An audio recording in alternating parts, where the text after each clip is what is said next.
सारे सूची है कितने बार। सीधी तस्वीरें इस वक्त आप देख रहे हैं। संसद का मानसून सत्र 12 अगस्त तक चलेगा और कार्यवाही शुरू हो चुकी है। एक मिनट राहुल गांधी जी, आप प्रश्न पूछना चाहते हैं? Speaker sir, it's obvious to the whole country. It's obvious to the whole country that there is a very serious problem in our examination system. This is not just a question of NEET, it is in all the major examinations. Now, the minister has blamed everybody except himself, right?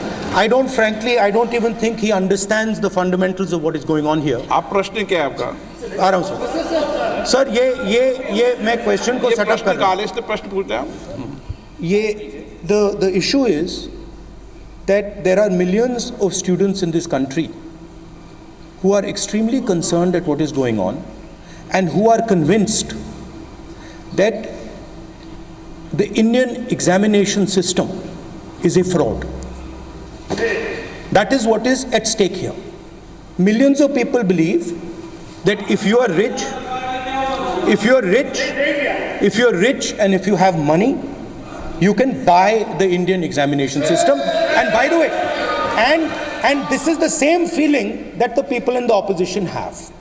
And that is why we are asking some very simple questions to Honorable Minister. Number one, as this is a systemic issue, what exactly are you doing to fix this issue at a systemic level? Yes. That's the first question. Okay, question में चल रहा है अभी। Please. अब मैं मंत्री जी, मैं एक बार बोल दूं इस बात पे? चलो मंत्री जी, आप शॉर्ट में जवाब दो, फिर मैं बोल ही देता हूं। आज आप शॉर्ट में जवाब देना। अध्यक्ष महोदय, मेरे जो शिक्षा है, मेरे जो संस्कार है, मेरे जो सामाजिक जीवन है, मेरे को मेरे राज्य की, मेरे सूबे की जनता की स्वीकृति मिली है। मैं किसी की, मेरे बौद्धिक और मेरे संस्कार की सर्टिफिकेट मेरे को सारी सदन में किसी से नहीं चाहिए। देश की प्रजातंत्र में चुन के मेरे नेता प्रधानमंत्री मोदी जी को प्रधानमंत्री की भूमिका दिया है। मैं उनकी निर्णय से यहाँ उत्तर दे रहा हूँ सदन को। बाकी ये कहना, चिल्लाने से सच झूठ नहीं हो जाएगा साहब। ये जो कहा गया, देश की अभी की एग्जामिनेशन सिस्टम रबिश है सर, इससे दुर्भाग्यजनक बयान देश की नेता प्रतिपक्ष का कुछ नहीं हो सकता है सर। मैं कठोर शब्द से इसको निंदा करता हूँ।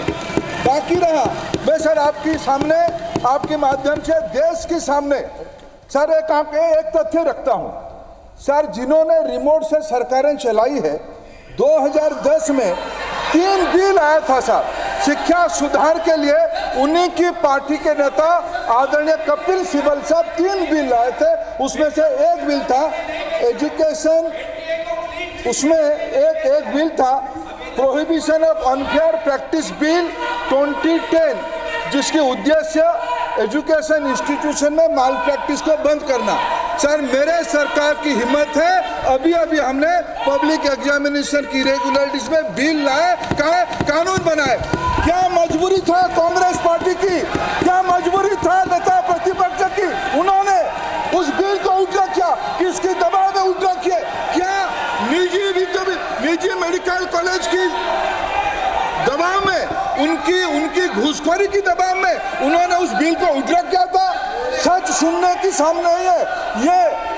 मैं किसी की विद्वता पे प्रश्न नहीं उठाता हूं, लेकिन सच 2010 में शिक्षा सुधार की बिल उन्हीं की सरकार ने लाया था, दबाव में उन्होंने उल्टा किया। ये हमको प्रश्न पूछते हैं।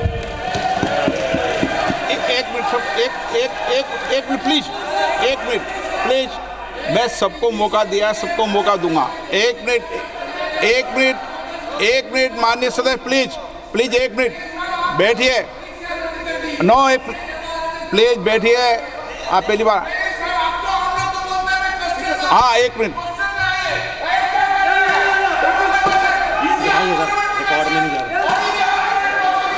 कल्याण ji please, Kalyan ji Kalyan ji, Kalyan ji, please, Kalyan please, please 1 minute, please 1 minute, एक मिनट, सबको मौका दूंगा, 1 मिनट प्लीज, 1 मिनट। माननीय सदस्यगण, विषय महत्वपूर्ण था, मैंने सबको अलाउ किया, लेकिन एक बार इस सदन के अंदर ये सार्थक चर्चा होनी चाहिए, क्योंकि प्रश्न ये था कि परीक्षाओं के विषय के अंदर, और आप सबको पता है देश में अलग अलग राज्यों के अंदर भी अलग अलग दलों की सरकार रही, और उन अलग दलों की सरकार में आपकी भी सरकार रही, अन्य दलों की सरकार रही। वहाँ भी कई बार प्रश्न लीक हुए, प्रश्न पत्र लीक हुए और परीक्षाओं पर प्रश्न उठे। मेरे सवाल, 1 मिनट, मैं बता रहा हूँ जिसको, आप पूरी बात सुनिए मेरी। मेरा कहना ये है कि हम और उन 1 मिनट प्लीज बैठिए, प्लीज बैठिए, 1 मिनट नीट नहीं, सारी हमारा सवाल ये है कि हम यहाँ इसलिए चिंता के लिए बैठे हैं कि भविष्य में हमारे विद्यार्थियों के भविष्य पर कोई विषय न उठे, इसलिए किस तरीके का मैकेनिज्म डेवलप करें, परीक्षाओं का क्या बेहतर सिस्टम डेवलप करें, इसमें सबके सुझाव आए ताकि भविष्य के अंदर, और उसके लिए जो उत्तम सुझाव हो सकते हैं सरकार भी उस उत्तम सुझावों को मानेगी। 1 मिनट, लेकिन हम अगर सारे परीक्षाओं पर सवाल उठाएंगे तो कई राज्यों में कई दलों की सरकार है जो परीक्षाएं आयोजित करती रहती है।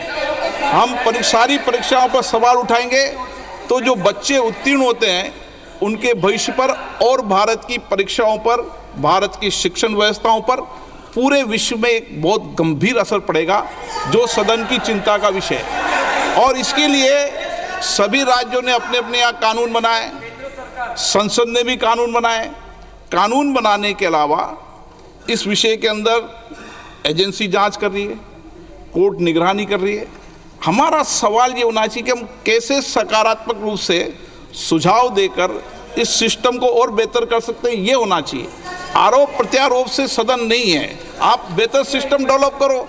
और कभी भी सारे एग्जामिनरों पर सवाल उठाना सदन के लिए उचित नहीं है।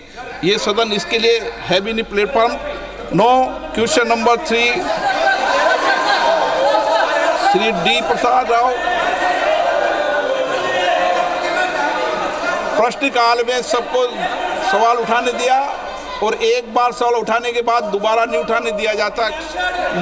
संसद नियम प्रक्रियाओं से चलती है और नियम प्रक्रियाओं से मैंने चलाया। श्री डी प्रसाद राव, प्रश्न नंबर 3। 9, मैंने सदन की चिंता क्वेश्चन नंबर सरकार को बता दी है और आप सबको बता दी है। Honorable Speaker, thank you so much for allowing me to speak this important question. I am Prasad Rao from Chittoor constituency, Andhra Pradesh.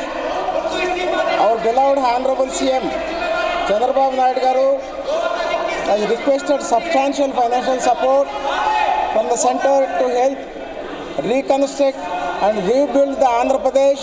1 minute please, माननीय आप प्रश्न संख्या 3 है, पहले बोलो प्रश्न संख्या 3। Question number 3. माननीय मंत्री जी, कोई दिक्कत नहीं, सब सीधे पहली बार आए, अब माननीय प्रश्न पूछे प्लीज सदस्य। Thank you very much for allowing me to speak this very important question, Honorable Speaker. This is Prasad Rao from Chittoor constituency, Andhra Pradesh. Our beloved तो लोकसभा की कार्रवाई आप देख रहे थे। संसद में एक बार फिर से नीट का मुद्दा गूंजा है और इस पर लोकसभा स्पीकर ओम बिरला ने भी अपनी राय दी है।